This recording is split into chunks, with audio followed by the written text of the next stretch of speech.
ಕಾಲದಲ್ಲಿ ಇಡೀ ವಿಶ್ವಕ್ಕೆ ಚಿನ್ನ ಕೊಟ್ಟಂಥ ಗಣಿ. 2 ದಶಕಗಳ ಹಿಂದೆ ಕೇಂದ್ರ ಸರ್ಕಾರ ನಷ್ಟದ ನೆಪವೊಡ್ಡಿ ಆ ಚಿನ್ನದ ಗಣಿಗೆ ಬೀಗ ಹಾಕಿದೆ. ಆದರೆ ಇಂದಿಗೂ ಅದೇ ಗಣಿಯಲ್ಲಿ ಕಳ್ಳರು ತಮ್ಮ ಕೈ ಚಳಕವನ್ನ ತೋರಿಸುತ್ತಾರೆ.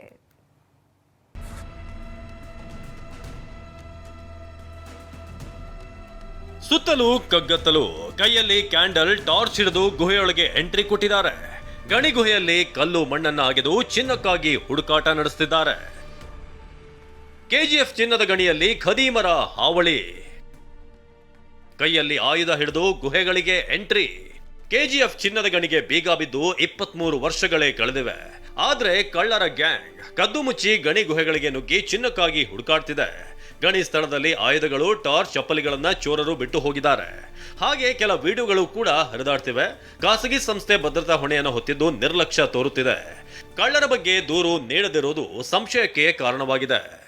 ಸೊ ಅವ್ರದೇ ಆದ ಆಂತರಿಕ ಭದ್ರತೆಯನ್ನು, ಅಂದರೆ ಅವರ ಇಂಟರ್ನಲ್ ಸೆಕ್ಯೂರಿಟಿನ ಅವರೇ ಮಾಡ್ಕೊಂಡಿರೋದ್ರಿಂದ ಅವರಿಗೆ ಸೆಕ್ಯೂರಿಟಿ ಹೆಡ್ ಅವರು ಏನು ಅದ್ರ ಬಗ್ಗೆ ಕಂಪ್ಲೇಂಟನ್ನು ಲಾಡ್ ಮಾಡ್ತಾರೆ, ನಾವು ಅದನ್ನು ಮುಂದಿನ ಕ್ರಮ ಮಾಡ್ತೀವಿ. ನಾವು ಸಹಿತ ರಾತ್ರಿ ಗಸ್ತಿನಲ್ಲಿ ನಮ್ಮ ಪೊಲೀಸರಿಗೆ BGML ಸೆಕ್ಯೂರಿಟಿ ಸ್ಟಾಫ್ ಎಲ್ಲೆಲ್ಲಿ ಸಿಗ್ತಾರೆ ಅವ್ರ ಜೊತೆಗೆ ಸಂಪರ್ಕದಲ್ಲಿರಲಿಕ್ಕೆ, ನೈಟ್ ಬೀಟ್ಲು ಸಹಿತ ಅವ್ರ ಜೊತೆಗೆ ಸಂಪರ್ಕದಲ್ಲಿರಲಿಕ್ಕೆ ಸೂಚನೆ ಕೊಡ್ತೀವಿ. BML ಸೆಕ್ಯೂರಿಟಿಗೂ ಜೊತೆ ಅದೇ ಥರ ಮಾಡ್ತಾಯಿದ್ದೀವಿ, BGML ಸೆಕ್ಯೂರಿಟಿ ಜೊತೆಗೂ ಸಹಿತ ಮಾಡ್ತಾಯಿದ್ದೀವಿ. ಇಟ್ಸ್ ನಮ್ಮದು ನಾರ್ಮಲ್ ರೂಟೀನ್ ಕೆಲಸ ಅದು. ಗಣಿ ಪ್ರದೇಶದ ಸೈನೈಡ್ ಮಣ್ಣಲ್ಲಿ ಮತ್ತೆ ಚಿನ್ನ ತೆಗೆಯುವ ಪ್ರವಾಸೋದ್ಯಮ ಕೇಂದ್ರವನ್ನಾಗಿ ಮಾಡುವ ಬಗ್ಗೆ ಕೇಂದ್ರ ಚಿಂತನೆ ನಡೆಸುತ್ತಿದೆ. ಇನ್ನು ಗಣಿ ಕಾರ್ಖಾನೆಯಲ್ಲಿ 10 ವರ್ಷಗಳಿಂದ ಕೋಟ್ಯಾಂತರ ಮೌಲ್ಯದ ಯಂತ್ರಗಳು ತುಕ್ಕು ಹಿಡಿತಿವೆ. ಕಬ್ಬಿಣದ ವಸ್ತುಗಳು ಕಳ್ಳಕಾಕರ ಪಾಲಾಗ್ತಿರೋದು ಬೇಸರ ಮೂಡಿಸಿದೆ.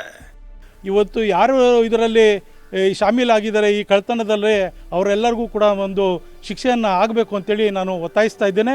ಇವತ್ತು ಕೇಂದ್ರ ಸರ್ಕಾರ ಚಿನ್ನದ ಗಣಿಯನ್ನು ಒಂದು ಪ್ರವಾಸಿ ತಾಣವನ್ನಾಗಿ ಅಭಿವೃದ್ಧಿ ಮಾಡಬೇಕು ಅಂತೇಳಿ ಮುಂದಾಗಿದೆ. ಇಂಥ ಸಂದರ್ಭದಲ್ಲಿ ಇಂಥ ಒಂದು ಬೆಳವಣಿಗೆ ನಡೀತಾ ಇರೋದು ನಿಜಕ್ಕೂ ಕೂಡ ದುರ್ದೈವ ಅಂತಲೇ ಭಾವಿಸ್ಬೋದು. ಏನಾದರೂ ಕೆಜಿಎಫ್ ಗಣಿಯಲ್ಲಿ ಖದೀಮರ ಹಾವಳಿಗೆ ಬ್ರೇಕ್ ಬೀಳುತ್ತಾ ಕಾದು ನೋಡಬೇಕು. ರಾಜೇಂದ್ರ ಸಿಂಹ, TV9, ಕೋಲಾರ.